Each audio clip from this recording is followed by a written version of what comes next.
மாலை நேர செய்திகள். முதலில் தலைப்புச் செய்திகள். வாக்களித்த மக்களையே அவமானப்படுத்திய ஆட்சியாளர்கள், அனுரகுமார பகிரங்கம். அரசாங்க ஊழியர்கள் சம்பள அதிகரிப்பு எழுந்துள்ள குற்றச்சாட்டு. முறைப்பாடுகள் தொடர்பில் தேர்தல் ஆணைக்குழு வெளியிட்டுள்ள அறிவிப்பு.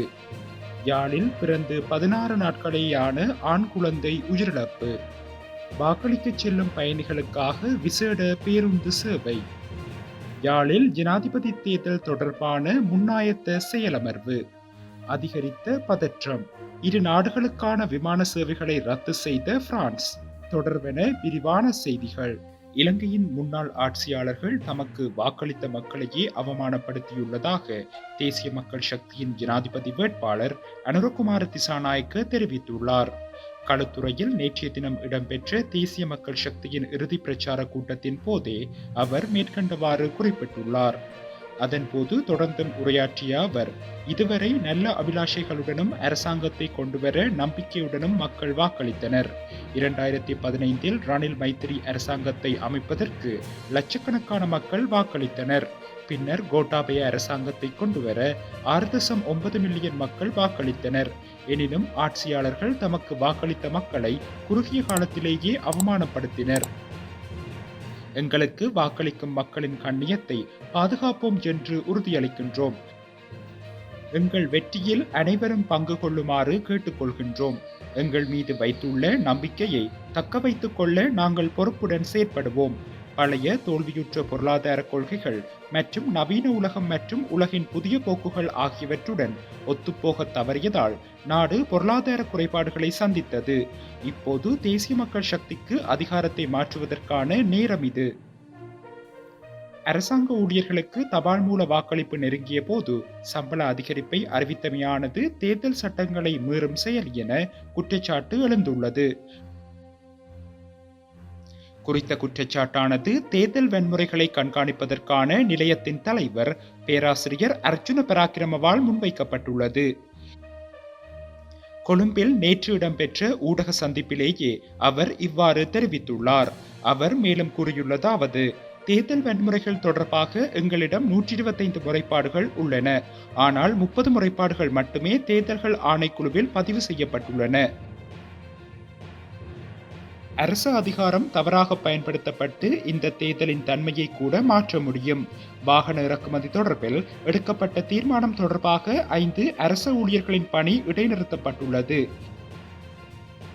வேலை நிறுத்தத்தில் ஈடுபட்டுள்ள அரச ஊழியர்களுக்கு கொடுப்பனவு வழங்காமல் தபால் வாக்களிப்பு திகதி நெருங்கிய போது கொடுப்பனவுகளை வழங்குவதன் மூலம் தேர்தல் சட்டங்களும் மீறப்படுகின்றன. பட்ஜெட்டில் வாகன இறக்குமதி குறித்து எதுவும் குறிப்பிடப்படவில்லை எனவும் பேராசிரியர் அர்ஜுன பராக்கிரம குறிப்பிட்டுள்ளார். ஜனாதிபதி தேர்தலுடன் தொடர்புடைய முறைப்பாடுகளின் எண்ணிக்கை தொடர்ந்து அதிகரித்துள்ளதாக தேர்தல்கள் ஆணைக்குழு அறிவித்துள்ளது. கடந்த 24 மணி நேரத்தில் 156 முறைப்பாடுகள் முன்வைக்கப்பட்டுள்ளதாகவும் அறிவிக்கப்பட்டுள்ளது. அந்த வகையில் ஜூலை 31ஆம் திகதியில் இருந்து செப்டம்பர் 17ஆம் திகதி வரை 4737 ஆக முறைப்பாடுகளின் எண்ணிக்கை அதிகரித்துள்ளது.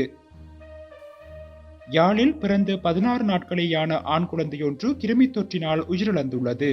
உடற்கூற்று பரிசோதனைகள் நேற்றைய தினம் இடம்பெற்ற நிலையில் கிருமி தொற்றி மரணத்திற்கான காரணம் என தெரிய வந்துள்ளது.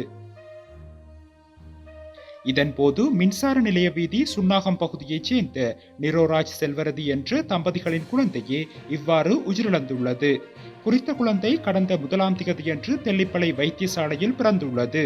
இந்நிலையில் குழந்தைக்கு தாயார் பாலூட்டிய வேளை குழந்தையால் பாலருந்த முடியாததை அடுத்து குழந்தைக்கு இரைப்பை குழாயில் அடைப்பு ஏற்பட்டிருக்கலாம் என சந்தேகத்தின் பேரில் தாயும் சேயும் யாழ்ப்பாணம் போதனா வைத்தியசாலையில் அனுமதிக்கப்பட்டிருந்தனர். இதனைத் தொடர்ந்து குழந்தை கடந்த 16ஆம் திகதியன்று உயிரிழந்துள்ளதுடன் குழந்தையின் சடலம் மீதான மரண விசாரணைகளை திடீர் மரண விசாரணை அதிகாரி ஜெயபாலசிங்கம் மேற்கொண்டுள்ளார். ஜனாதிபதி தேர்தலுக்கு வாக்களிக்க செல்லும் பயணிகளுக்காக விசேட பேருந்து சேவையொன்று முன்னெடுக்கப்பட்டுள்ளது. வாக்களிப்பதற்காக கிராமங்களுக்கு செல்லும் மக்களின் வசதிக்காக நீண்ட தூர பயண சேவைகளுக்காக மேலதிக பேருந்துகள் பயன்படுத்தப்படவுள்ளதாக இலங்கை போக்குவரத்து சபை தெரிவித்துள்ளது. இதேவேளை அன்றைய தினம் மேலதிக தனியார் பேருந்து சேவைகள் இடம்பெறாது என தனியார் பஸ் சங்கங்கள் தெரிவித்துள்ளதுடன் தனியார் பேருந்து ஊழியர்களும் வாக்களிக்க செல்வதுதான் இதற்கான காரணம் என குறிப்பிடப்பட்டுள்ளது. மேலும் இதற்காக கூடுதல் புகையிரத சேவைகளை நடத்துவது குறித்து எந்த முடிவும் எடுக்கப்படவில்லை என்றும், அத்துடன் ஞாயிற்றுக்கிழமை 22ஆம் திகதி நீண்ட தூர சேவைகளுக்காக புகையிரதம் இயக்கப்படும் என்றும், குறுகிய தூர புகையிரதங்களில் சில குறைப்புகள் ஏற்படக்கூடும் என்றும் குறிப்பிடப்பட்டுள்ளது. ஜனாதிபதி தேர்தல் தொடர்பாக வாக்குப்பட்டி விநியோகித்தல் மற்றும் கையேற்றல் கடமையில் ஈடுபடவுள்ள அலுவலர்களுக்கான செயலமர்வொன்று யாழ்ப்பாணத்தில் இடம்பெற்றுள்ளது. குறித்த செயலமர்வானது நேற்றைய தினம் யாழ்ப்பாண மாவட்ட அரசாங்க அதிபரும் தெரிவத்தாட்சி அலுவலருமான மருதலிங்கம் பிரதீபனின் தலைமையில் மாவட்ட செயலக கேட்போர் கூடத்தில் நடைபெற்றுள்ளது.